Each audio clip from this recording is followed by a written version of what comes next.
فرآیندی نظام یافته، یعنی برنامه‌ریزی شده، ابلاغ شده و توافق شده، به این میگیم ممیزی. چند نوع ممیزی داریم؟ ممیزی به دو قسمت تقسیم میشه: ممیزی‌های داخلی و ممیزی‌های خارجی. منظور از داخل و خارج چی هست؟ ممیزی‌های داخلی یعنی ممیزی‌های درون سازمانی. یک، ممیزی شخص دوم. دو، ممیزی شخص سوم. ممیزی داخلی رو همونجوری که تو این اسلاید می‌بینید شخص اول هست، یعنی من خودم در شرکت خودمون ممیزی شرکت خودمون رو انجام میدم، اول شخص هستم. ممیزینی که از سمت شرکت‌های CB سرتیفیکیشن بادی گواهی دهنده میان بهشون میگیم ممیزین شخص سوم. خب ممیز اول رو فهمیدیم، ممیز شخص سوم رو هم فهمیدیم. به نظرتون ممیز شخص دوم کیا هستن؟ به کیا میگیم ممیز شخص دوم؟ آیا به غیر از ممیزین شرکت‌های گواهی دهنده مگه بازم ممیز داریم ما؟ به نظرتون ممیزی شخص دوم کیا میتونن باشن یا کیا هستن؟ لیستی از اهداف ممیزی رو گنجوندم. در ممیزی داخلی اهداف متعددی رو ما دنبال میکنیم. اون اهداف عبارتند از اینجا میبینیم. اصلا من برای چی ممیزی انجام میدم؟ چرا ممیزی انجام میدم؟ ممیزی انجام ندم مگه چی میشه؟ یه هدفی داره دیگه. بیکار نیستم که بیام هر 6 ماه یه بار وقت خودم و دیگران رو بگیرم بعد بیام ممیزی انجام بدم. تو این ممیزی ها ما یه هدفی رو دنبال میکنم. یه لیستی از اون اهداف رو ما اینجا میبینیم. یک، حفظ و مراقبت. میخوام طبق یه برنامه‌ریزی، یک پلن مشخص از این سیستمی که تحریزی کردم یا مراقبت انجام بدم که ببینم همه کاراشون رو مطابق اون اصول انجام میدن یا نه، آیا حواسشون به کارهاشون هست، سیستمی که تحریزی کردم، مدارکی که آماده شده آیا مطابق اونها دارن کار انجام میدن یا خیر. تعیین میزان انطباق سیستم.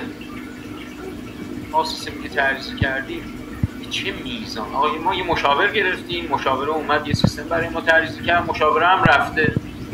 حالا بعد از اینکه مشاور رفته ما متوجه شدیم که بعضی از کارها عجله‌ای شده، روش اجرایی درست نوشته نشده، دستورالعمل درست نوشته نشده، اصلا مدیر یه واحدی این پروژه با ما همراه نبوده، همکاری نکرده، روش اجرایی و دستورالعملایی که برای این واحد نوشته شده ضعیفه. هر چقدر که این استاندارد توی شرکت شما جوانتر باشد، کار رو تازه شروع کرده باشید، بهتره که زمان ممیزی کوتاه‌تر باشه.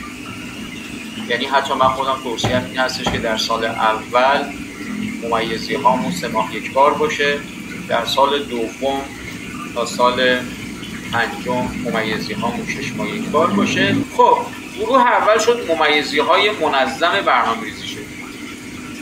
گروه دوم ممیزی های خارج از برنامه هست. یعنی چی؟ ما اومدیم یه برنامه ممیزی گذاشتیم، گفتیم که میخوایم 6 ماه بار ممیزی کنیم. شهریور ماه یا حالا نمیخوایم دوره دومش بیفته تو اسفند ماه که کارها شروع هست، مثلا میگیم آقا توی مرداد ماه و بهمن ماه ما ممیزی انجام میدیم. توی مرداد ماه میریم یه ممیزی انجام میدیم و خروجی ممیزی به ما نشون میده که از 10 تا فرایند سازمانیمون 8 تاشون درست کار کردن، 2 تاشون زیاد خوب کار نکردن، عدم انطباقاشون زیاد. منطق چی میگه؟ میگه آقا اگر که اینها همه بعد اینکه ممیزی کردی این نتیجه به دست اومد، باز همه رو نگه دار 6 ماه دیگه ممیزی کن.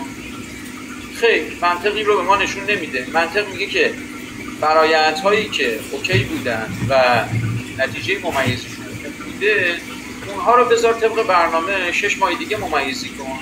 ولی اینهایی که خروجی خوبی نداشتن، عدم انطباق‌های زیادی مشاهده شده، با توجه به نوع و تعداد عدم انطباق‌ها بیا یه ممیزی خارج از برنامه براش بذار. دیگه صبر نکن 6 ماه دیگه برو سراغش. اگه 6 ماه دیگه بری سراغش، این عدم انطباق‌هایی که الان دیدی میتونه تعدادش بیشتر باشه. این خطاهایی که داشته میتونه این خطاها رو تعمیم بده به کارهای بعدی و کارهای درست بعدیش هم خراب کنه.